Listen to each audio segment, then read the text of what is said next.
আচ্ছা, যে কোনো একটি বিজনেস কিভাবে শুরু করতে হয়?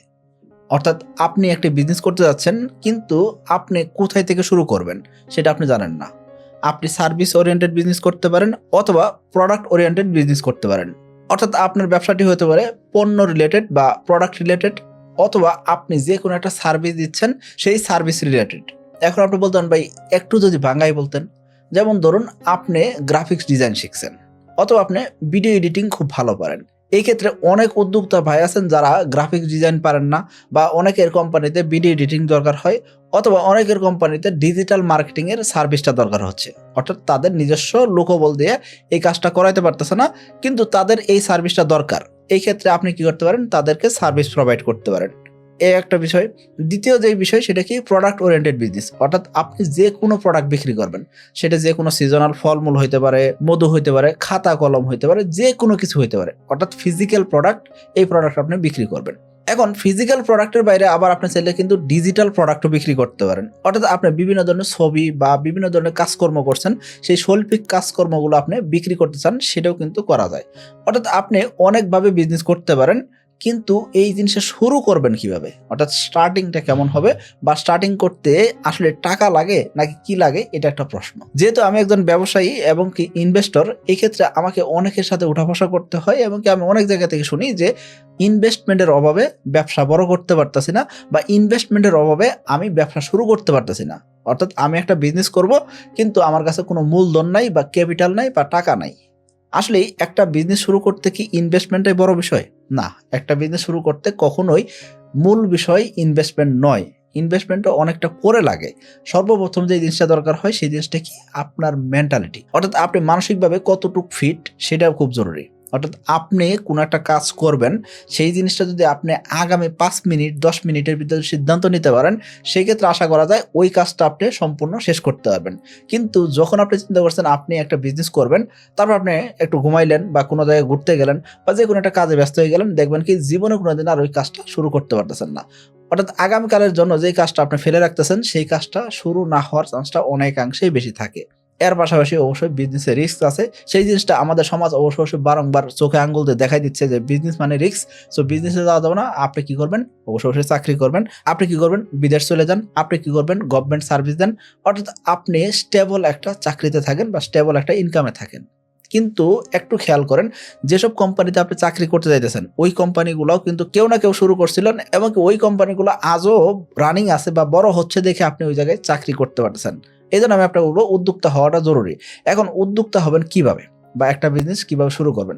সর্বপ্রথম বিজনেস শুরু করতে গেলে আপনার মাইন্ডসেটটা ক্লিয়ার করলেন যে আপনি এই জিনিসটা করতে যাচ্ছেন, এবং কি আপনি কি করবেন, একটা রুট ম্যাপ প্ল্যান করেন যে এই জিনিসটা যে আপনি শুরু করতে যাচ্ছেন কত দিনের ভিতরে শুরু করবেন, এবং কি স্টেপ বাই স্টেপ আপনার কি কি কাজ করতে হবে সেই জিনিসগুলো আপনি নোট করা শুরু করেন, এবং কি সেই জিনিসগুলো আপনি করতেছেন কিনা সেটা আপনি ফলো আপে রাখেন। তাহলে ইনশাল্লাহ আশা করা যায় যে আপনি মোটামুটিভাবে বিজনেস করার জন্য একটু রেডি হচ্ছেন। এখনো কিন্তু ফাইনালি রেডি না। এখন আমরা কিন্তু অলরেডি বলছি যে একটা বিজনেস শুরু করতে আসলে ইনভেস্টমেন্টের চাইতেও মেন্টালিটির বড় দরকার হয়। সো আপনি মেন্টালি রেডি হয়ে গেলেন। এখন আপনার করণীয় কি? এখন করণীয় হলো আপনি কোন রিলেটেড বিজনেসটা করবেন সেই সম্পর্কে আপনার ডিটেইল ধারণা তৈরি করতে হবে। খেয়াল করবেন, আপনি কোনো একটা বিজনেস করতে যাচ্ছেন, সেই ক্ষেত্রে সর্বপ্রথম কাজটা হলো কি, আপনার প্রোডাক্ট সম্পর্কে বা আপনার সার্ভিস সম্পর্কে অন্যের চাইতে বেশি জানতে হবে। তা না হলে কখনোই এই প্রোডাক্ট বিক্রি করতে পারবেন না। অর্থাৎ আপনি যে প্রোডাক্ট বা সার্ভিস বিক্রি করতে চাইতেছেন, সেই সম্পর্কে আপনার আগে ডিটেইল ধারণা থাকতে হবে, এবং কি বিস্তর ধারণা থাকতে হবে। তা না হলে কখনোই জিনিসটা বিক্রি হবে না। তাহলে আপনি যেহেতু একটা বিজনেস শুরু করতে যাচ্ছেন, সেই ক্ষেত্রে আপনার দ্বিতীয় যে কাজটা হবে সেটা কি, আপনার মার্কেটে ভালোভাবে রিসার্চ করা।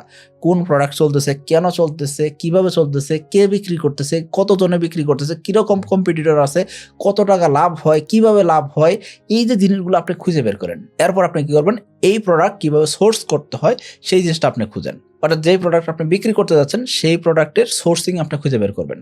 এখন আপনি বলতে পারেন ভাই সোর্সিংটা কিভাবে খুঁজে বের করবো? সোর্সিং খোঁজার জন্য আপনি বাংলাদেশের বিভিন্ন মার্কেটগুলোতে ঘুরতে পারেন। এই মার্কেটগুলোতে সাপ্লায়ার খুঁজে পেয়ে যাবেন।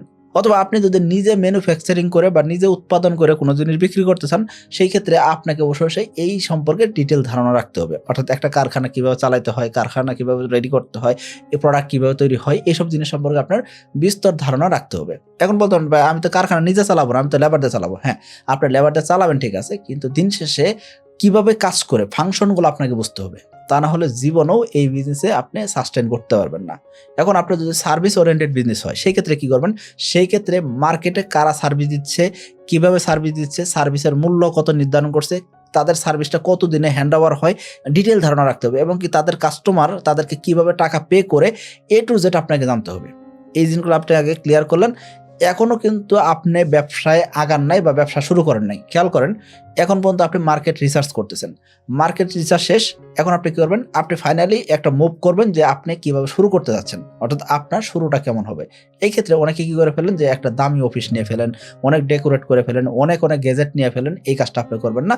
শুরুর দিকে আপনি আগে আপনার ক্লায়েন্টের মুভমেন্ট বোঝার চেষ্টা করেন, আপনার থেকে প্রোডাক্ট পারচেজ করবে কিনা সেটা বোঝার চেষ্টা করেন এবং কি আপনি কিভাবে বিক্রি করতে পারতেছেন সেই জিনিসটা আপনি আগে বোঝার চেষ্টা করেন।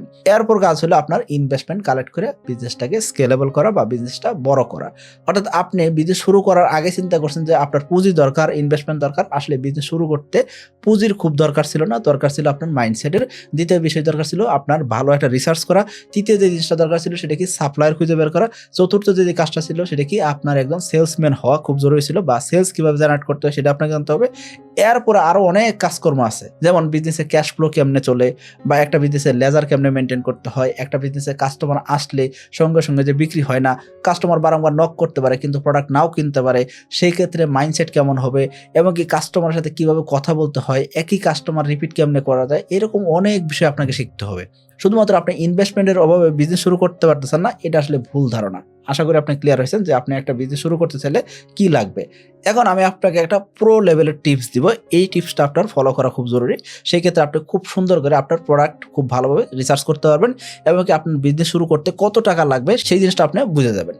ধরুন আপনি কি করবেন? রিমোট বিক্রি করবেন। এরকম রিমোট বিক্রি করার ক্ষেত্রে আপনাকে কি করতে হবে? সর্বপ্রথম আপনার সাপ্লায়ারের কাছে যাইতে হবে। বাংলাদেশে এরকম বিভিন্ন সাপ্লায়ার আছে যারা কি করতেছে, বাংলাদেশে এরকম নিজেরা হয়তো তৈরি করতেছে অথবা বাইরের দেশ থেকে আমদানি করতেছে। আপনি সকল ধরনের সাপ্লায়ারের কাছে যাবেন। যাওয়ার পরে কি করবেন? এই প্রোডাক্ট কিভাবে বিক্রি হচ্ছে সেটা আপনি আগে দেখার চেষ্টা করেন। সাপ্লায়ার কিভাবে বিক্রি করে সেটা আপনি প্রথমে দেখবেন। তারপর দেখবেন কি এই প্রোডাক্ট কারা কিনে নিয়ে যাইতেছে। যারা কিনতেছে সাপ্লায়ার থেকে তারা কি করতেছে? কিনে নিয়ে তারা খুচরা বিক্রি করতেছে। তারা কিভাবে খুচরা বিক্রি করতেছে সেটা আপনি দেখবেন। এই দুইটা কাজ আপনার সর্বপ্রথম অবজার্ভ করা। অর্থাৎ আপনি পাইকারি রেট দেখলেন, খুচরা রেট দেখলেন। দেখার পরে এখন আপনার কাজ কি হবে? এখন আপনার কাজ হবে দুইটা। এক নাম্বার কাজ হলো কিভাবে কম দামে কোয়ালিটিফুল প্রোডাক্ট আপনি সাপ্লায়ার থেকে নিয়ে আসতে পারবেন, সেটা হলো এক নাম্বার কাজ। দ্বিতীয় যে কাজ করতে হবে সেটা কি? এই যে প্রোডাক্ট, এই প্রোডাক্ট আপনি মানুষকে দিবেন, অর্থাৎ কাস্টমারকে দিবেন। সো অর্থাৎ আপনার এই জায়গায় বিক্রি জানতে হবে। এই বিক্রিটা যখন করবেন সেই ক্ষেত্রে অবশ্যই আপনি খেয়াল করবেন কিভাবে কম খরচে কাস্টমার অ্যাকোয়ার করা যায় সেটা আপনাকে খুঁজে বের করতে হবে। অর্থাৎ আপনি অনলাইনে বিজনেস করতে পারেন, অফলাইনে করতে পারেন, যে কোনো মাধ্যম দিয়ে বিক্রি করতেছেন। সেই ক্ষেত্রে আপনার প্রতিটা প্রোডাক্ট বিক্রি করতে কত টাকা খরচ হচ্ছে সেটা আপনাকে বের করতে হবে। তার মানে এখানে প্রো টিপস দাঁড়াচ্ছে দুই জায়গায়। এক নম্বর হলো কিনতে আপনি জিতলেন, দ্বিতীয় জিনিসটা হলো কি আপনি বিক্রি করতেও খরচ কমাইতে পারলেন। এই দুইটা জায়গা থেকে আপনি যদি প্রফিট বের করতে পারেন সেই ক্ষেত্রে দেখবেন কি মার্কেটে যত ধরনের কম্পিটিটর থাকুক না কেন আপনি প্রোডাক্ট বিক্রি করলে লাভ হবেই।